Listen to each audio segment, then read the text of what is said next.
श्रीमतीले कति समयदेखि घर छोडेर अलग बसेको अवस्थामा स्वतः डिभोर्स हुन्छ त?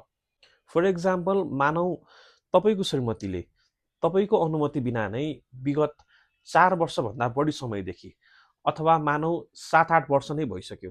यसरी तपाईँको अनुमति बिना नै घर छोडेर गएर अलग बसिरहेको अवस्था छ र अहिले तपाईँसँग कन्ट्याक्ट सम्पर्क पनि छैन, सम्पर्कविहीन रहेको छ। एउटा सामान्य झगडा भएर तपाईँहरू बीचमा मनमुटाव भएर श्रीमतीले घर छोडेर गएको थियो।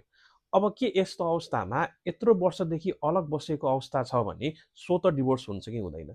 यदि तपाईँको अवस्था यस्तो छ भने स्वतः डिभोर्स हुँदैन। यो भनेको एउटा डिभोर्स गर्नको लागि कानुनले तोकेको आधार पुरा हुन सक्छ।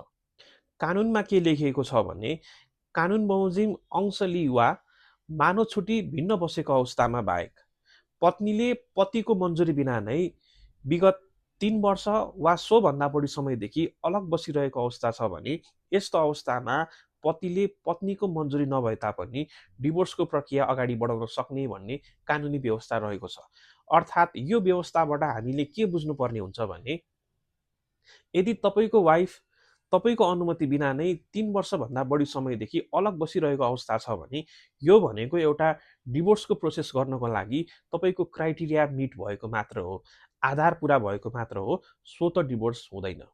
र त्यसपछि तपाईँले डिभोर्सको प्रक्रिया अदालतमा अगाडि बढाउनु भयो भने अन्य अदालती प्रोसेस सुरु हुन्छ र अन्तिममा अदालतको फैसलाबाट डिभोर्स भयो भने मात्र तपाईँको सम्बन्ध विच्छेद हुने हो।